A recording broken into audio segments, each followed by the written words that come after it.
les auditeurs, merci d'être avec nous sur les ondes de Hiti FM. On reçoit aujourd'hui dans Tahiti Vibes Rauhele Martin, aussi connu sous le nom de Rauhele Hype Free. Comment ça va? Bonjour, ça va très bien et vous? Ça va bien. Donc tu es là aujourd'hui pour nous présenter ta chanson Je l'aime tant, qui comptabilise déjà plus de 8000 vues sur YouTube. Est-ce que tu t'attendais à un tel succès?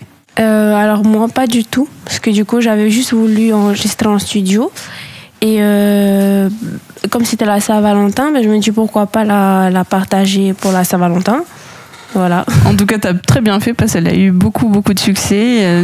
Beaucoup de monde en parle et même je l'entends chantonner assez régulièrement. C'est ce qu'on dit. Donc cette chanson est dédiée à ton compagnon. Exact. Donc cette chanson, Je l'aime tant, c'est issu de ton prochain album. C'est bien ça? C'est ça. C'est le premier single qui donne un aperçu sur mon prochain album. Voilà. Donc Je l'aime tant est dédié à ton compagnon. Quel autre type de sujet tu abordes dans cet album? Alors dans cet album, c'est vrai qu'on me l'a pas demandé. En fait, ce sont des anciennes chansons que j'avais écrites et composées il y a très longtemps et que du coup j'en ai profité pour les insérer dans mon album qui s'intitule Ma voix pour exprimer, parce que ce sont des chansons que j'écris au fil des années en fonction des événements. C'est des événements marquants de ma vie et souvent pour des personnes qui ont marqué ma vie. Celle-là, par exemple, est pour mon compagnon et pour les prochains titres, ce sera pour d'autres personnes, pour d'autres événements. D'accord, donc il faut qu'on reste assez concentré pour pouvoir attraper ça. Est-ce qu'il y a une sortie prévue pour cet album? Alors c'est vrai que mon album est un peu particulier parce que je ne le sors pas en album, mais plus en single. D'accord. Toutes les chansons vont sortir au fur et à mesure de l'année. D'accord. Et donc, voilà. Donc, tu as sorti cette chanson pour la Saint-Valentin. La prochaine, on peut l'espérer pour quand à peu près? Très prochainement, j'espère la sortie pour le mois prochain, donc en mois d'avril. D'accord. Et le prochain, juste après, en juin. Oh, d'accord. Donc, tu as déjà ton planning. Ah oui, parce que sinon, ça va être en yaourt, ce sera pas bon. D'accord. On a la chance d'entendre un solo de saxophone sur cette chanson. C'est assez surprenant. Est-ce que tu peux nous parler de tes musiciens? Alors, c'est vrai que moi, c'est particulier car je travaille avec Erimona Eb qui tient le studio Harmony Prod. D'accord. Et avec Erimona, il a sa petite équipe déjà qui a l'habitude de travailler avec lui. Et il a fait appel à un de ses amis à lui, saxophoniste, pour poser devant dans la chanson. Et moi-même, j'étais pas au courant et je trouve que ça le fait et que ça change de ce qu'on entend ici, en tout cas en Polynésie. C'est pas tout le temps qu'on entend une musique avec un saxophone. Exactement, ça rend très bien. En plus, à l'arrière, on peut entendre un petit peu du ukulélé, donc c'est... Oui, voilà, la touche locale. La touche locale, exact. Donc, tu disais que c'était des chansons que tu avais déjà écrites il y a un certain temps. C'est ça. Est-ce qu'il y en a qui sont plus récentes? Alors, la prochaine qui va sortir, ce sera... Du coup, je le dis, ce sera pour ma petite fille. D'accord, donc, très bien. comme elle est née en 2022, on a écrit cette chanson l'année dernière, en 2024. Voilà. Donc, c'est la plus récente. C'est la plus récente, ok.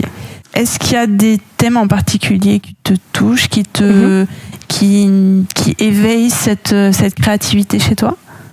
Alors, c'est vrai que depuis que mon père est décédé en 2010, mes grands-parents ont décidé de m'acheter une guitare pour pouvoir, au lieu de rester à la maison et à rien faire, ils m'ont dit, bon, on va t'acheter une guitare et puis tu commences à jouer. J'ai appris seule sur YouTube et puis j'ai trouvé que j'aimais ce milieu musical. Et puis, je sais pas, dans ma tête, j'arrivais à écrire des chansons goutte à goutte. Je jouais à la guitare et puis les paroles me venaient en tête. Et puis, j'ai commencé à écrire et puis j'ai pris goût et puis c'est devenu un automatisme. Et à chaque événement marquant, c'est comme un journal intime, tu as besoin d'écrire, de poser des mots. Moi, c'était la même chose, mais en poème ou en chanson. Donc, c'est ce qui a fait que aujourd'hui, j'en suis à presque 20 chansons quand même, au fil des années. Ouais, c'est chouette.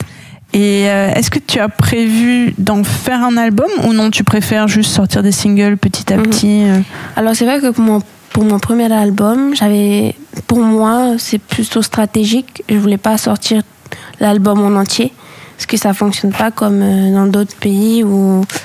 enfin pour moi en tout cas, c'est mon avis, c'est de sortir des chansons en fonction des événements dans l'année, pour justement que ça soit pas dans la mode, mais que ça soit par exemple pour la Saint-Valentin, parce que j'ai sorti la musique d'amour pour mon chéri, je me dis que ça peut parler à d'autres personnes et c'est ce que j'essaie de faire avec mes prochains titres. D'accord. C'est de faire pour que ça parle à d'autres personnes également, tout ce que je vais sortir après, et que se sentent concernés, quoi. Est-ce qu'on peut espérer une chanson de Noël à Noël? On m'a souvent demandé, j'avais déjà fait pour un lycée à l'époque, mais si écoute, on a les moyens, on pourra. Ouais. C'est question de pas d'envie, c'est pas l'envie qui manque en tout cas. Ok, très bien.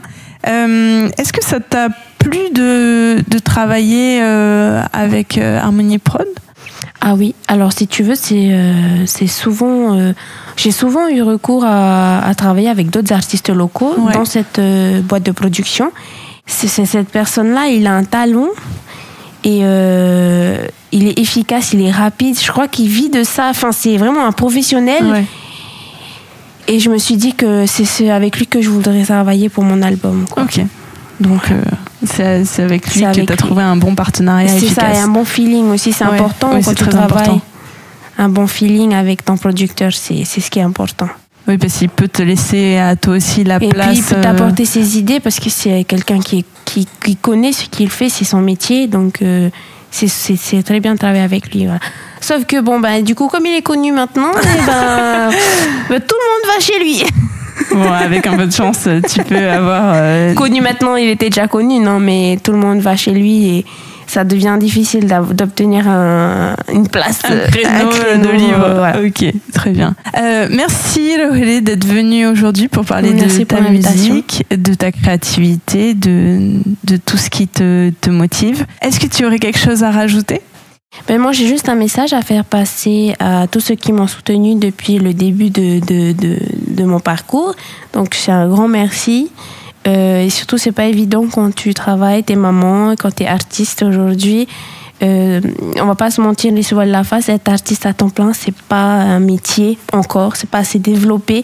Mais j'aimerais bien que ça se développe et qu'on ait un peu plus de soutien, pas que de l'État, parce qu'on a du soutien de l'État, mais pas beaucoup du territoire. Et j'aimerais beaucoup, voilà, pas que pour moi, mais pour les prochaines personnes ou les artistes actuellement, qu'on ait un peu plus de soutien. La scène montante. Voilà. Et moi, je pense aux futurs artistes qui vont venir après nous. Si à l'État c'est saturé, voilà, j'aimerais juste qu'il y ait un peu plus d'aide pour ces jeunes qui veulent se produire, pas qu'ici, mais ailleurs. Et un petit encouragement pour tous ces artistes qui n'osent pas se lancer, qu'il faut se lancer. Qu'il ne faut pas tarder, que la vie elle est courte. On ne sait jamais ce qui va se passer demain, donc il faut saisir l'occasion dès aujourd'hui. Très bien, merci beaucoup. J'espère que tous les jeunes, et peut-être les moins jeunes, t'entendront et oseront donner à leur créativité un peu plus de place et pour pouvoir en vivre. Et merci beaucoup d'être venu aujourd'hui pour en parler. Et merci aux auditeurs de nous écouter et d'être toujours fidèles. Nana! Vous pouvez nous réécouter sur la chaîne YouTube et la page Facebook Hiti FM Tahiti. Et merci d'être avec nous sur Hiti FM.